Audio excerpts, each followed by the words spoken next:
and came in a glorious Ziploc bag and then bubble wrapped, although things are probably pretty solid in here. What caught my eye is kind of wanted the pouch. It had a couple other accessories I thought might be interesting.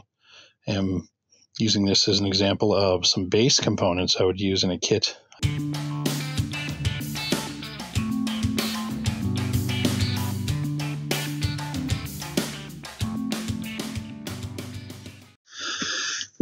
Picked up a little survival kit on Amazon, about 27 bucks, and just a generic kit. Moly, a couple different color choices, some hooks and so on. I thought I could add this to the outside of my bag, inside of my bag, plus to go along with a first aid kit. And actually, what I liked about it is it came with a water filtration unit and a couple other gadgets that might be fun to add into something and might pass along to my son anyway. I have some other Moly packs and a backpack I like that I can add and take things away depending what I need. It's not overly big. I could easily throw a water bottle in here and some other stuff, but let's see what's in the bag. So, a little zoomed in too much maybe. There's the whole kit splayed out, purchased from Amazon. I'm going to open up all the baggies and take a look. Here's the card it came with. A little checklist on there too. All right. We'll be back. Let's try them all one at a time. So I'm going to keep that bag. That was for the little saw, just to keep it organized. And it's like probably over a foot of that. And you can see the teeth on it. If I get a chance, I'll go out there and try and cut something and pop that in the video, but I'll put that back in the bag here. So here's the saw that came in a little Ziploc bag in my survival kit. It was all wound up, so I've just unwound it. And I wanted to try it here, so I pre-tried it thinking I've never used one of these. They seem gimmicky, but it did saw through. But just to show you, what I did learn is don't start like this. I found it binds up, so open up a bit. And I would get a couple sticks here, and I think I've seen other people do that. It gets kind of stuck, but if you can keep it moving, keep it kind of straight, I think I would convert this to a bow saw. Let's have a look in there. What's going on? So don't tighten up your angle too much. It gets stuck. Like that. But if I kind of straighten it out and try to keep it straight, and just move it around a bit so you can see the different angles. And that's what's causing it to bind up. So I'm going to stay right here. We'll come through. Once you get the hang of it, I don't think it's too bad. I'd wear gloves or definitely put a stick in each one of these rings to give you something to grab. And that gave me the idea of getting a stick and maybe forming some kind of a basic bow saw. Bending one in here on this end and this end nice and taut.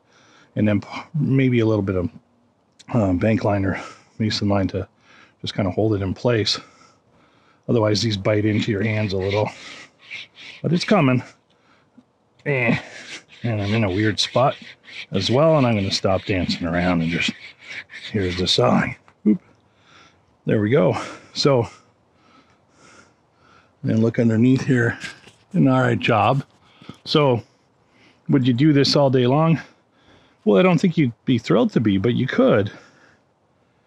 And it seems really flimsy when you first open it up, but it's not too bad. Now, I think I would store this, and I'm going to back in some kind of a baggie, because this is going to scratch your stuff all up. And the bag I plan on keeping it in, I might just keep it as a side carry, and might occasionally throw my phone in instead of a pocket. So definitely going to want to shove this in something, a little plastic bag. Plus, there's a little inside sleeve I can pop this in just to give it a bit of protecting. But packs down nice, super light. Actually sawed up 2 things now. Not bad. Then these 2 items, which I'll have to look up on the site and see what are they. And just sometimes I'll see things I'm like, what are they? I wonder if I could use that somehow with the saw blade just to make it easier to grip. I don't know. It looks like part of the bag maybe buckles. feel free to let me know if I don't figure it out and add to the video. And I feel like this is kind of random, but what I was really looking for anyway was a pair of surgical snips, which feel all right.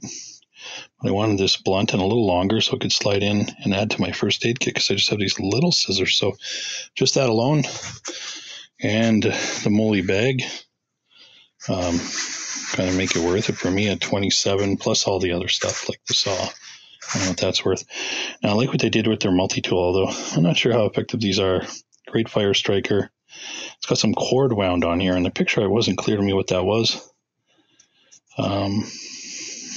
Not sure the full length on that, but that's a neat way to tie up the cord. I think I'm going to add some, if I can, to the knife blade I found. I didn't even notice that, but there was a little knife. Let's see how easy it opens with one hand. Oh, gotta be careful. Knives are sharp. Get a grown up. And be careful, I'm opening a knife. Get out of my blood circle. So it does open, doesn't lock. Not sure I can get some cord on there, but I'll see if I can figure that out. Maybe up around this side here. There's no lock. Reasonable sharp. I might just touch that up. So I'm going to flip this around. Get my fingers out of the way when closing. Oh, butter fingers when you're holding the phone, but it's not too bad. I think I'd say that's 2.5 inch blade maybe. Slim profile though, packs away nice. So for something in a survival kit, that's great.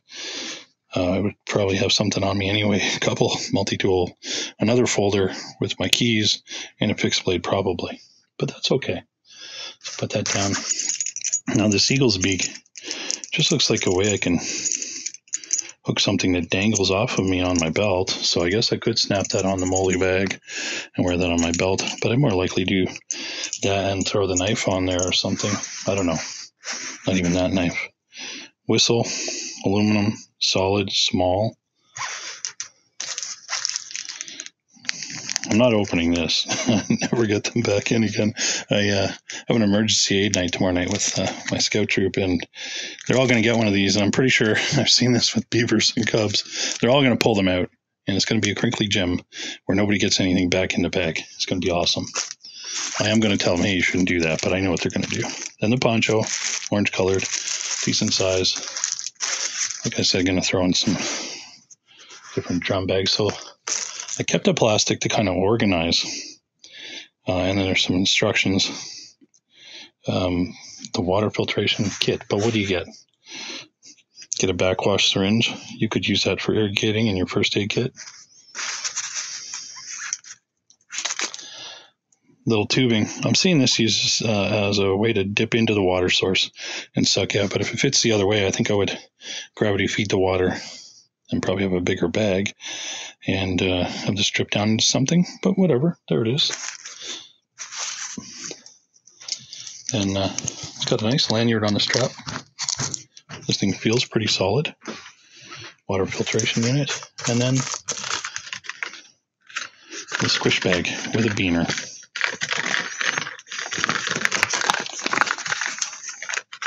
I think I'd rather be able to hang this the other way, so I'll figure that out. So we can get some gravity feed, but it's probably meant more of a squish. So we could do that. Just get a bigger bag. So overall, $27, all that stuff. I'm pretty happy with it. I'm going to see how much room there is in a minute once I pack it all, except for the couple of plastic bags. See how much room is left in there. But I feel like I could still shove my fire starter.